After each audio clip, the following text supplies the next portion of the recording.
یہی وہ راستہ ہے کہ جو اولیاء اور اوصیاء کا راستہ ہے، یہی وہ راستہ ہے کہ جو صدیقین اور مرسلین کا راستہ ہے، یہی وہ راستہ ہے کہ جو اللہ کے منتخب بندوں کا راستہ ہے، اور یہی تقوی کا راستہ وہ راستہ ہے کہ جسے اللہ نے سورہ مبارکہ حمد میں صراط المستقیم کے نام سے تعبیر کیا ہے۔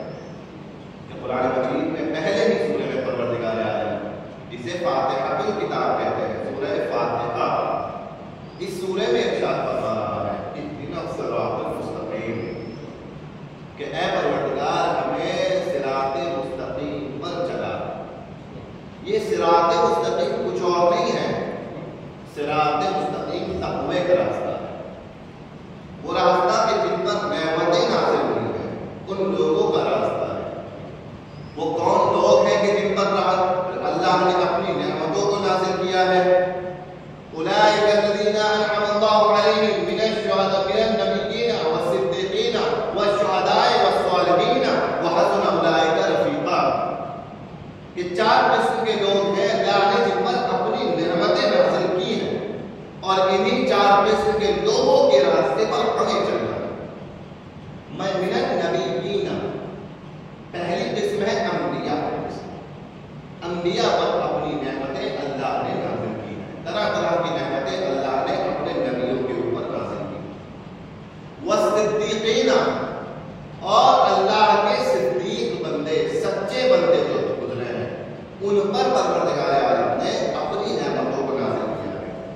یہاں صدیق کسی خاص فرد کے نام سے مطابق نہیں ہے، بلکہ قرآن مجید کی نظر میں وہ اصل میں صدیق ہے کہ جو قلباً اور لساناً دونوں طریقوں سے رسول کی دعوت پر لبیک کرے، رسول کی اور نبی کی بتائی ہوئی باتوں پر عمل پیرا ہو، اپنی زندگی کو گزارے، وہ ہے صدیق۔ اور صدیقین سے مراد تمام افراد ہیں کہ جو مولائے کائنات کے ساتھ میں نظر آئے، جو ہر نبی کے ساتھ میں نظر آئے، ان کے بتائے راستے کے مطابق اپنے آپ کو اس راستے میں چلاتے نظر آئے، وہ صدیق ہیں۔ یعنی صدیق کا مطلب ہے جو بات رسول نے کہہ دی، جو بات رسول نے کہہ دی اس پر زبان اور دل دونوں سے عمل پیدا ہو گئے، وہ ہے صدیق۔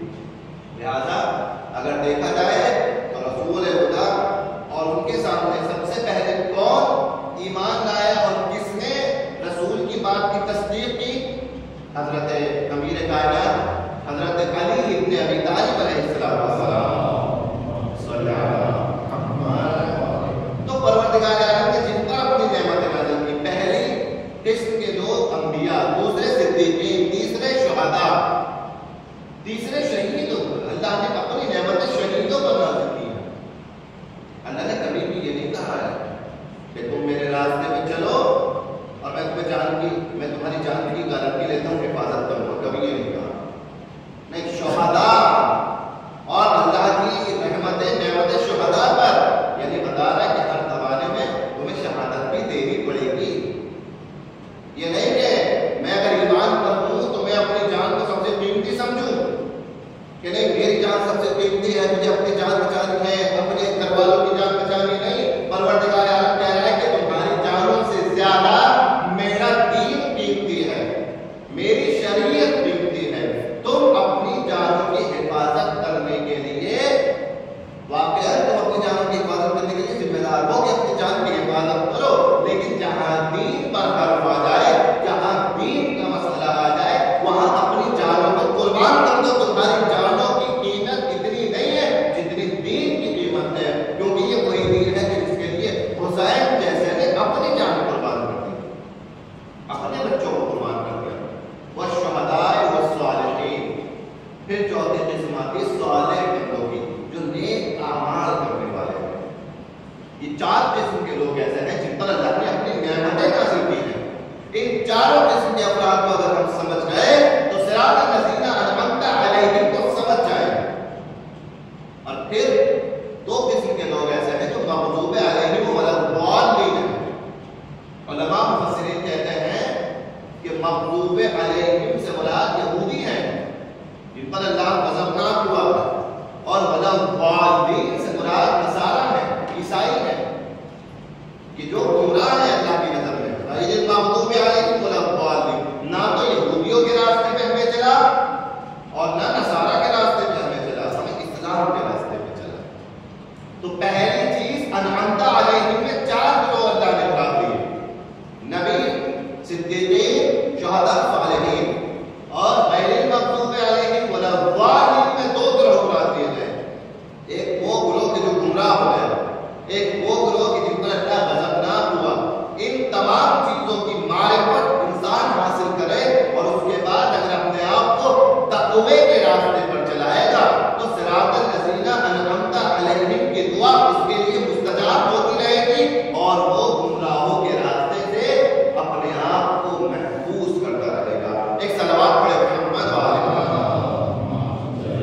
بہت سارے راستے ہیں جن میں سے ایک راستے کا نام علم ہے.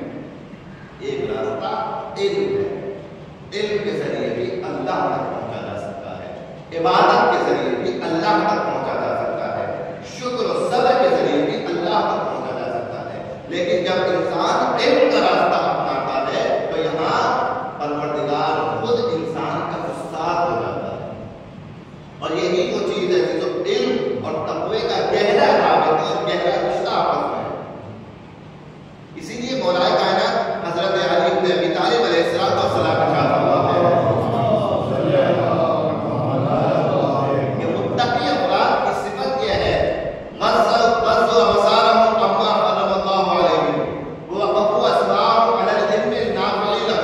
یہ اپنی آنکھوں کو بند کر لیتے ہیں جب بھی کوئی حرام چیز سامنے آتی ہے. کون متقی؟ کون فرما رہا ہے؟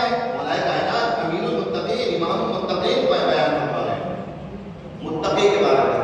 مولا متقی کون ہے؟ آنکھیں بند کر لے گا.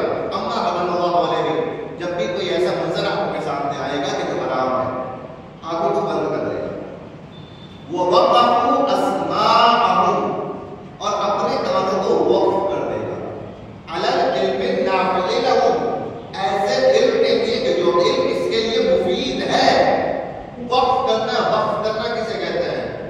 ایک چیز کسی انسان نے مسجد میں وقف کر دی. اس کا مطلب یہ ہے کہ وہ مسجد کے علاوہ اب کہیں اور استعمال نہیں ہو سکتی. متقی اپنے کانوں کو وقف کرتا ہے. کہاں وقف کرتا ہے؟ علم کے لیے وقف کرتا ہے اپنے کانوں کو. اس کا مطلب کیا ہے؟ کہ بتانا چاہتے ہیں کہ متقی اپنے کان کو علم نافع کے لیے وقف کر دیتا ہے. یعنی اب یہ تصور کر لیتا ہے کہ زندگی میں اس سے کوئی کام لے جانے کے لیے ہے سوائے حصول علم کے. صرف وہی بات سننی ہے کہ جس سے میرے علم میں اضافہ ہو اور ہمیشہ تلاش علم میں رہتا ہے. اور یہی مولا بتانا چاہ رہے کہ جتنا متقی تلاش علم میں رہتا ہے اتنا معنویت میں بلندی کی درجے پہ چلا جاتا ہے. ایک صلوات پڑھتے ہیں محمد و آل محمد. یہی حضرت فاطمہ زہرا سلام اللہ علیہا کی سیرت ہے. ہمیں پیغام ملتا ہے علم کی طرف بیوی نے بہت توجہ بلائی ہے.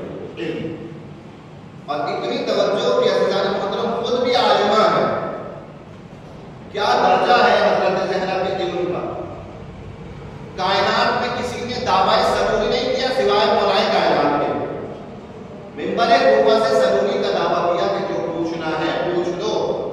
یہ کوئی دعویٰ کسی نے نہیں کیا. یہ کم دعویٰ نہیں تھا. آپ مجھے سوچ کے بتائیے کہ اگر علی جیسا امام یہ دعویٰ کر سکتا ہے پوچھ لو جو پوچھنا ہے تو کیا کوئی علی سے بڑا عالم ہو سکتا ہے اس زمانے میں؟ نہیں ہو سکتا. علی سے بڑا کوئی عالم نہیں ہو سکتا کہ جس سے علی کہہ رہے ہیں منبر سے کہ پوچھ لو جو بھی پوچھنا ہے پوچھو.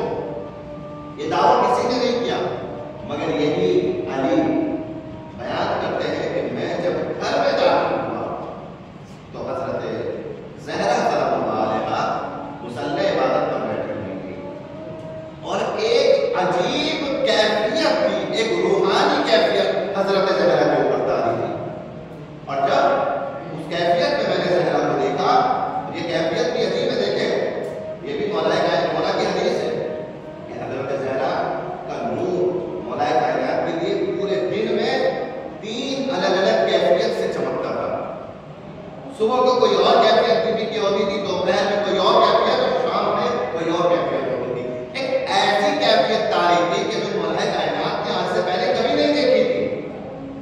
خطیب منبر سرونی گھر میں داخل ہوئے اور فاطمہ زہرا نے کہا ادنو منی یا علی. اے علی میرے نزدیک آؤ, اے علی میرے نزدیک آؤ. علی نزدیک گئے. علی نے کہا کیا چاہتی ہو جب رسول؟ تو بی بی فاطمہ زہرا کہتی ہے کہ اے علی آؤ میں تمہیں علم ما کانا و ما یکون سے آگاہ کر دوں. اے علی آؤ میں تمہیں بتاؤں کہ دنیا میں کیا کیا ہو چکا ہے, دنیا میں کیا کیا ہو رہا ہے, قیامت تک کیا ہونے والا ہے, دنیا میں اللہ نے کس کا مقدر کیسا لکھا ہے. آؤ علی میں تمہیں بتاتی ہوں, آؤ علی میں تمہیں سمجھاتی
فاطمہ سب جانتی ہے. یہ باتیں سن کر مولا کائنات کو اطمینان ملا اور واپس آئے حضرت زہرا کے پاس. اور جب واپس آئے ہیں پھر حضرت زہرا نے کہا کہ اے علی میرے بابا سے کیا گفتگو کر کے آئے وہ یہ آپ بتائیں گے کہ میں بتا دوں. یہاں جس علم کا دعویٰ کیا تھا فاطمہ نے کچھ دیر پہلے فوراً اسے علم کا ثبوت بھی پیش کر دیا کہ مجھے ماں کا نا محمد کا علم ہے. اس کا ثبوت یہ ہے کہ میں یہ بھی جانتی ہوں کہ ابھی آپ کیوں گئے تھے اور رسول کی خدمت میں کیا بات آپ نے کہی اور رسول نے کیا جواب آپ کو عطا کیا. یہ علم تھا کہ جو سب سے بڑی میراث ہے ہمارے لیے آج فاطمہ زہرا کی.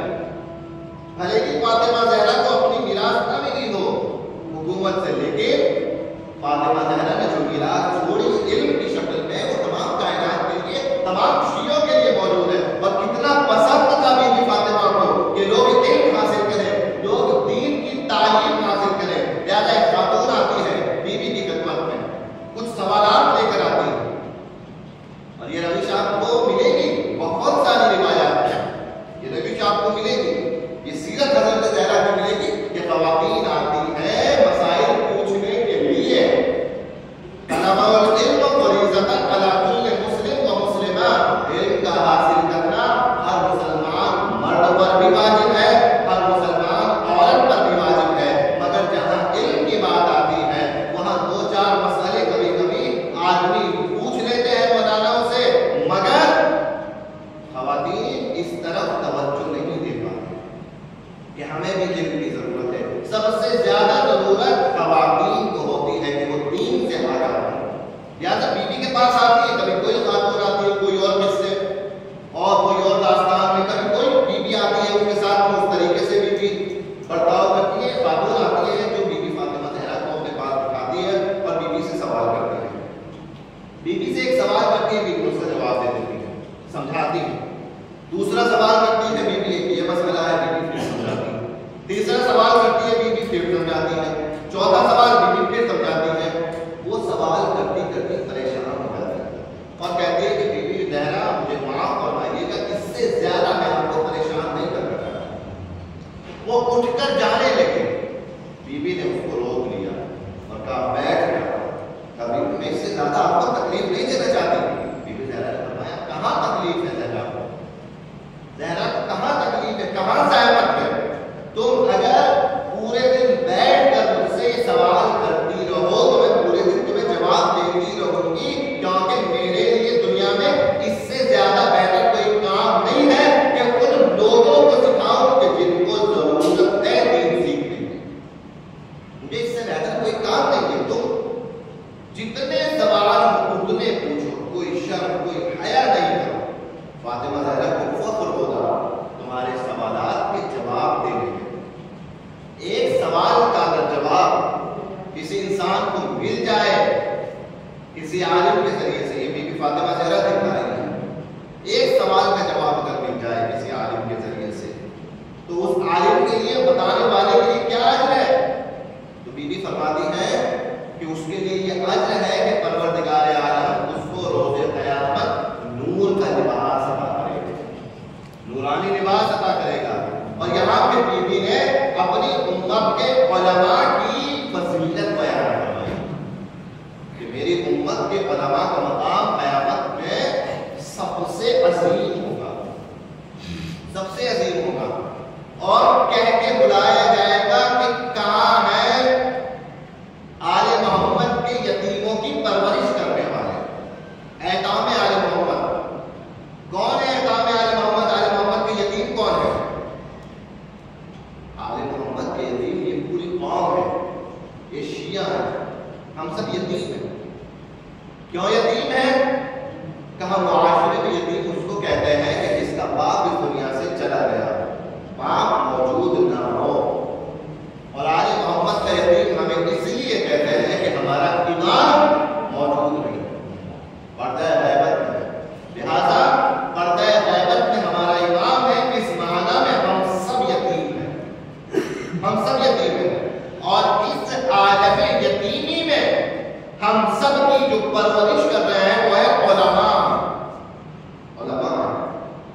ان علماء کو شیعوں کی کفالت کی جزا پروردگار قیامت کے میدان میں دے گا کہ تم نے زہرا کی یتیموں کی کفالت کی، علمی کفالت کی ہے۔ لہٰذا بی بی زہرا نے اس خاتون کے ساتھ علمی نشست کی اور اس کی علمی ضرورت کو پورا کیا۔